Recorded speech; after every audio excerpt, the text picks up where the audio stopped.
दोस्तों स्वागत है आप सभी लोगों का संघर्ष नगर यूट्यूब चैनल में। तो देखते हैं दोस्तों आज का पहला प्रश्न क्या है। 11वां शंघाई महोत्सव कहाँ शुरू हुआ? Where did the 11th Shanghai festival begin? Option A Manipur, option B Mizoram, option C Telangana, option D Orissa. तो दोस्तों इसका करेक्ट आंसर क्या रहेगा? Option A Manipur. तो दोस्तों बढ़ते हैं अगले पॉइंट की तरफ। देखिएगा इसके मोस्ट इंपोर्टेंट फैक्ट की तरफ। केंद्रीय पर्यटन मंत्री जी किशन रेड्डी ने मणिपुर के बिष्णुपुर जिले के मोइरांग खुनो में मणिपुर के सबसे बड़े पर्यटन उत्सव शंघाई का उत्सव का उद्घाटन किया। 11वां शंघाई महोत्सव 21 से 30 नवंबर 2022 तक आयोजित होगा। शंघाई उत्सव 2022 का विषय है एकता का त्योहार।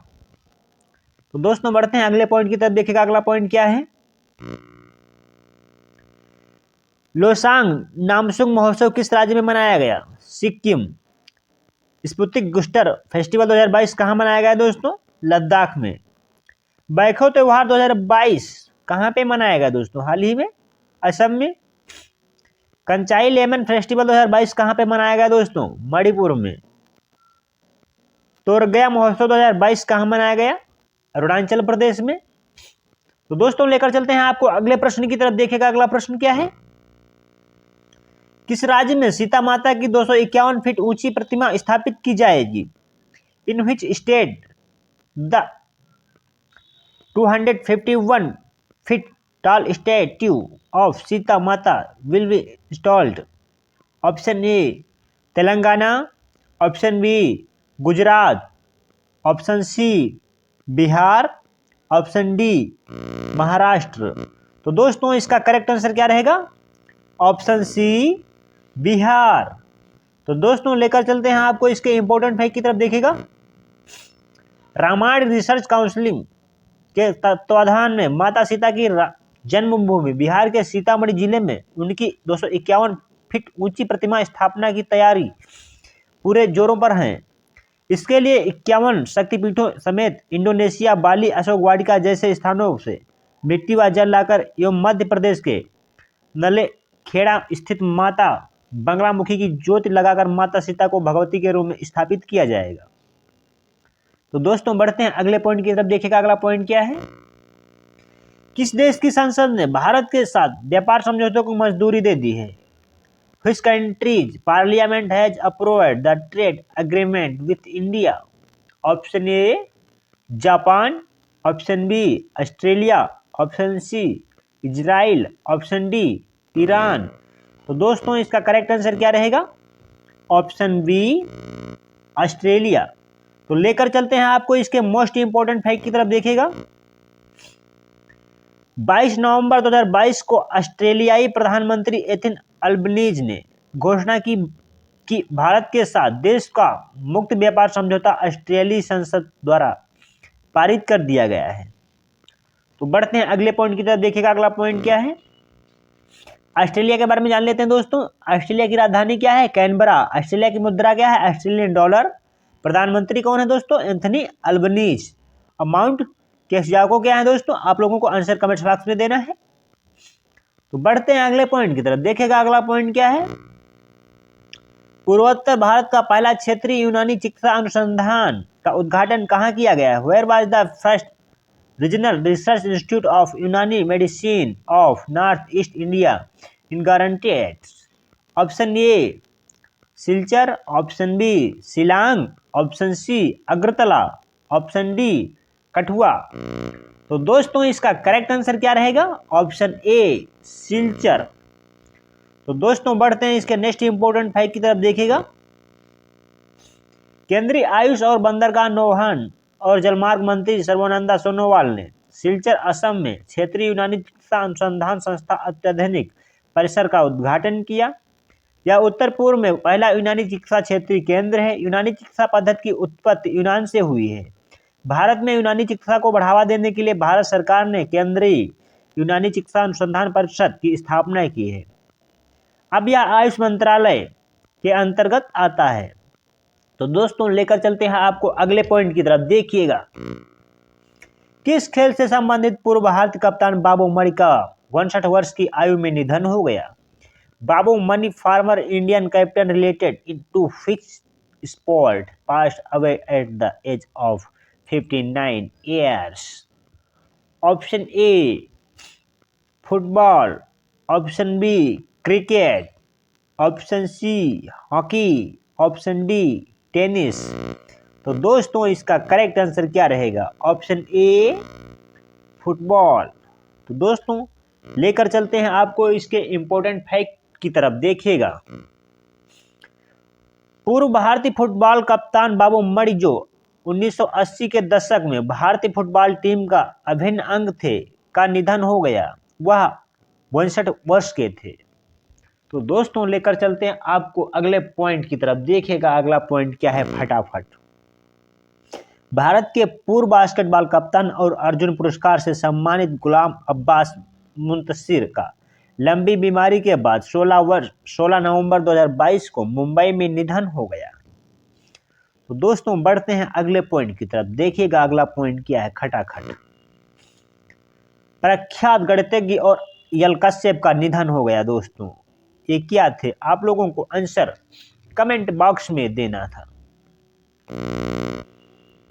आजाद भारत के पहले मतदाता श्याम शरण नेगी का निधन हो गया। दोस्तों तो बढ़ते हैं दोस्तों अगले पॉइंट की तरफ। देखिएगा अगला पॉइंट क्या है। सामाजिक कार्यकर्ता और सेवा संस्थान की फाउंडर इला भट्ट का 89 साल की उम्र में निधन हो गया। दोस्तों बढ़ते हैं अगले पॉइंट की तरफ। देखिएगा अगला पॉइंट क्या है। भारतीय सेना द्वारा एकीकृत अग्निशक्ति अभ्यास शत्रुनाश किस राज्य में आयोजित किया गया? In which state was the integrated fire power exercise Shatrunash organised by the Indian army? Option A Rajasthan, option B Himachal Pradesh, option C Andhra Pradesh, option D Uttarakhand. तो दोस्तों इसका करेक्ट आंसर क्या रहेगा? Option A Rajasthan. तो लेकर चलते हैं आपको इसके इंपॉर्टेंट फैक्ट की तरफ। देखिएगा, भारतीय सेना की दक्षिण पश्चिम कमान ने 21 नवंबर 2022 को राजस्थान के थार रेगिस्तान में एक एकीकृत अग्नि शक्ति अभ्यास शत्रुनाश का आयोजन किया। भारतीय सेना की दक्षिण पश्चिमी कप्तान दोस्तों जयपुर की है। तो दोस्तों लेकर चलते हैं आपको अगले मोस्ट इंपॉर्टेंट फैक्ट पॉइंट की तरफ। देखिएगा प्रश्न क्या है। 53वें इंटरनेशनल फिल्म महोत्सव ऑफ इंडिया में किसे Indian film personality of the year 2022 चुना गया है? Who was chosen as the Indian Film Personality of the Year 2022 at the 53rd International Film Festival of India? Option A Rajinikanth, option B Chiranjeevi, option C Salman Khan, option D Prasoon Joshi. तो दोस्तों इसका correct answer क्या रहेगा? Option A B Chiranjeevi. दोस्तों यदि हमारे द्वारा दी गई जानकारी से आप संतुष्ट हैं तो हमारे चैनल संघर्ष नगर को आप लोग सब्सक्राइब कर लीजिए और वीडियो को लाइक कर दीजिए और ज़्यादा से ज़्यादा अपने दोस्तों को शेयर करें। यदि हमारे द्वारा दी गई जानकारी में यदि कोई त्रुटि रह जाती तो उसे कमेंट बॉक्स में अवश्य बताएं, हम उसे सुधारने का प्रयास करेंगे। दोस्तों बढ़ते हैं इसके नेक्स्ट इंपॉर्टेंट फैक्ट की तरफ। देखिएगा, सुपरस्टार चिरंजीवी को गोवा में international film festival of India के 53वें संस्करण के उद्घाटन समारोह में Indian film personality of the year award का पुरस्कार दिया गया। तो बढ़ते हैं अगले पॉइंट की तरफ। देखिएगा अगला पॉइंट क्या है। ICFP 2022 में किस देश को leadership in family planning awards 2022 प्राप्त हुआ? Which country has received the leadership in family planning awards 2022 at ICFP 2022? Option A Pakistan, option B Nepal, option C Indonesia, option D Bharat. तो दोस्तों इसका करेक्ट आंसर क्या रहेगा? Option D Bharat. तो दोस्तों लेकर चलते हैं आपको इसके मोस्ट इंपोर्टेंट फैक्ट की तरफ। देखिएगा, भारत को थाईलैंड के पटाया शहर में आयोजित ICFP 2022 में leadership in family planning awards 2022 प्राप्त हुआ है।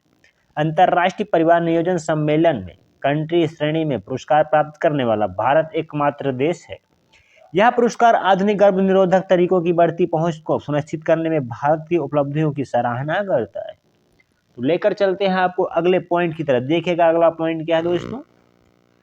हाल ही में जारी नेटवर्क रेडिनेस इंडेक्स 2022 में भारत कौन से स्थान पर रहा? What is the rank of India in the recently release network readiness index 2022? Option A 65वें, ऑप्शन बी 61वें, ऑप्शन सी 62 ऑप्शन डी 67वें। तो दोस्तों इसका करेक्ट आंसर क्या रहेगा? ऑप्शन बी 61 यानी 61वें। तो लेकर चलते हैं आपको इसके मोस्ट इंपोर्टेंट फैक्ट की तरफ। देखिएगा हाल ही में जारी नेटवर्क रेडिनेस इंडेक्स 2022 की रिपोर्ट के अनुसार भारत 61वें स्थान पर रहा।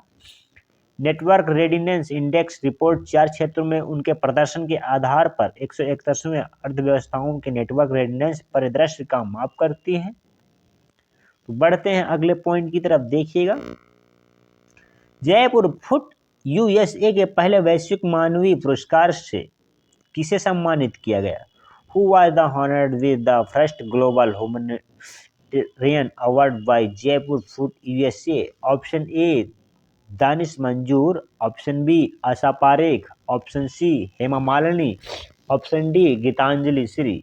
तो दोस्तों इसका करेक्ट आंसर क्या रहेगा? ऑप्शन ए दानिश मंजूर।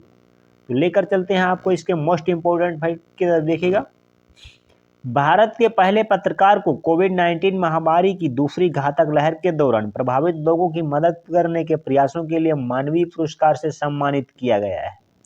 दानिश मंजूर भट्ट को न्यूयॉर्क में भारत के महावाणिज्य दूतावास में आयोजित एक समारोह में इस सप्ताह जयपुर फुट यूएसए के पहले वैश्विक मानवीय पुरस्कार से सम्मानित किया गया। इस पुरस्कार की शुरुआत भारतीयों के निस्वार्थ कार्य को चिन्हित करने और सम्मानित करने के लिए किया गया है। तो लेकर चलते हैं आपको अगले प्रश्न की तरफ। देखिएगा अगला प्रश्न क्या है दोस्तों। निम्नलिखित में से किसे अंटार्कटिक महासागर ओशियन तल का पहला वैज्ञानिक मानचित्र तैयार किया है? Who among the following prepared the first scientific map of the Atlantic ocean floor? Option A Marie Tharp, option B Alice Wilson, option C Mora Danver, option D Florence Bascom. तो दोस्तों इसका करेक्ट आंसर क्या रहेगा? Option A Marie Tharp. लेकर चलते हैं आपको इसके मोस्ट इंपोर्टेंट फैक्ट की तरफ। देखिएगा मैरी थॉर्प एक भूविज्ञानी और समुद्र विज्ञान मानचित्रकार हैं। उन्हीं की वैज्ञानिक उपलब्धियों को बताने के लिए गूगल ने डूडल बनाकर मैरी थॉर्प के जीवन को समर्पित किया है। उल्लेखनीय है कि मैरी थॉर्प ने महाद्वीपीय बहाव के सिद्धांतों को साबित करने में मदद की है। उसने समुद्र तल का पहला विश्व मानचित्र सह प्रकाशित किया है। दोस्तों यदि हमारे द्वारा दी गई जानकारी से आप संतुष्ट हैं तो हमारे चैनल संघर्ष नगर को आप लोग सब्सक्राइब कर लीजिए और वीडियो को लाइक कर दीजिए और ज़्यादा से ज़्यादा अपने दोस्तों को शेयर करें। दोस्तों यदि हमारे द्वारा दी जानकारी में यदि कोई त्रुटि रह जाती है तो उसे कमेंट बॉक्स में अवश्य दें, हम उसे सुधारने का प्रयास करेंगे। जय हिंद दोस्तों।